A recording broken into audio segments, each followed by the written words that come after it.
प्यारे देशवासियों, नमस्कार। वर्तमान युद्ध में जो रूस और यूक्रेन के बीच चल रहा है, इसमें अमेरिका का बिल्कुल जो असली रूप है वो सामने आ गया है। अंदर उनकी क्या है मानसिकता, वो सामने आ गई है। यानी कुछ भी नहीं कर सके। किस चीज़ के सुपर पावर हैं ये?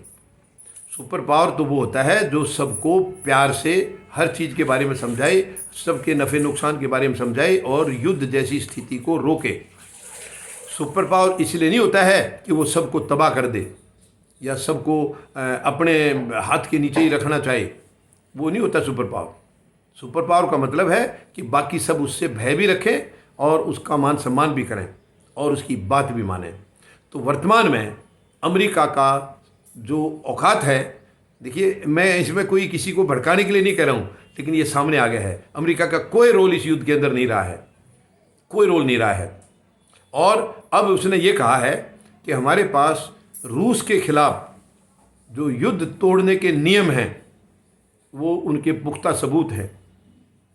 जो युद्ध के नियमों को तोड़ा है उसके पुख्ता सबूत हैं। यानी इन्होंने ये कहा है कि 25 जो नागरिक हैं, 25 नागरिक, मैंने मतलब 25 बच्चों के समेत 364 नागरिक मारे गए हैं। तो ये एक्चुअली नागरिकों पर जो हमला है वो युद्ध अपराध में आता है। युद्ध अपराध में आता है, नागरिकों के ऊपर हमला नहीं किया जाता है। तो अब ये कह रहे हैं कि इनको निपटेंगे। यानी जब देखिए, जब वो युद्ध के अपराध में बता रहे हैं तो आगे उनका एक्शन लेने की मंशा है। क्या एक्शन लेंगे वो? आज वो एक लफ्ज़ नहीं कह सकते हैं। या युद्ध छिड़ने से पहले अमेरिका के राष्ट्रपति के मुंह से हमेशा ये सुनने को मिलता था कि रूस युद्ध करके रहेगा, रूस युद्ध करके रहेगा, मानेगा नहीं।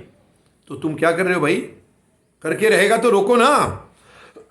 सॉरी, युद्ध करके रहेगा, यही उनका राग चलता रहा। रोजाना हम सुन रहे थे रूस मानेगा नहीं, जरूर युद्ध करेगा। तो उनकी सुपर पावर कहाँ चली गई? उनकी सुपीरियरिटी कहाँ चली गई? तो ये सचमुच में इस युद्ध का अमेरिका को बहुत बड़ा खामियाजा ये भुगतना पड़ेगा कि उसको अब अपने आप अंदर झांकना होगा। क्या सचमुच में वो सुपर पावर है या केवल दिखावा है? यानी बाकी देशों के ऊपर तो कई बार ऐसे हुए हैं कि जहां इनको नजर आ गया वहीं हमला कर दिया फट से, लेकिन यहां पर क्यों नहीं आ रहे? यहां बीच में दखल क्यों नहीं दे रहे? पहली बात तो रूस को समझाने में कामयाब क्यों नहीं हुए? अगर रूस में कुछ ऐसी लगती थी कमी तो उनको समझाते, या यूक्रेन में लगता है कि जिसकी वजह से ये फसाद बढ़ता जा रहा है तो यूक्रेन को समझाते। सुपर पावर का मतलब यह है कि दो पक्षों में किसी किस्म का मन मुटाव ना हो, उसको रोकना है, लड़ाई को रोकना है। लड़ाई के हालात पैदा कर दिए तो क्या पता वो रोजाना उसको उकसा ही रहे होंगे कि युद्ध करके रहेगा, करके रहेगा, और वो एक दिन कर ही दिया। तो ये सचमुच में बड़ी चिंता की बात है। और अमेरिका का इसके अंदर ये साफ जाहिर है। मुझे नहीं लगता कि अमेरिका इस तरीके से चेहरा दिखा पाएगा। जो इनका चेहरा था, जो इनका रौब था, वो रौब खत्म हो गया। अभी वो रौब अभी दुनिया में कहीं नहीं है, कोई नहीं। मुझे नहीं लगता इनकी बातों का आगे कोई ऐसा इंप्रेशन रहेगा।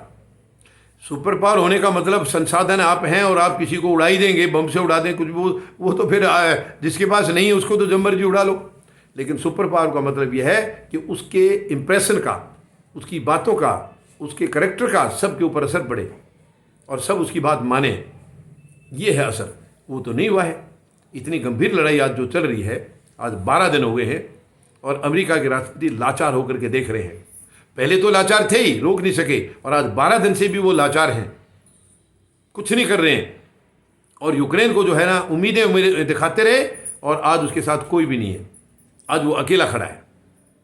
ये सच में ये बहुत ही दुख की बात है। ये अमेरिका की पॉलिसी बहुत गंदी है।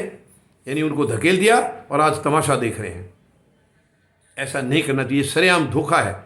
यूक्रेन उनके साथ नज़दीकियाँ, यानी अब जैसे रूस जो लगा रहे हैं आरोप, वो तो यही है कि अमेरिका यूक्रेन के अंदर न्यूक्लियर प्लांट लगाना चाह रहा था।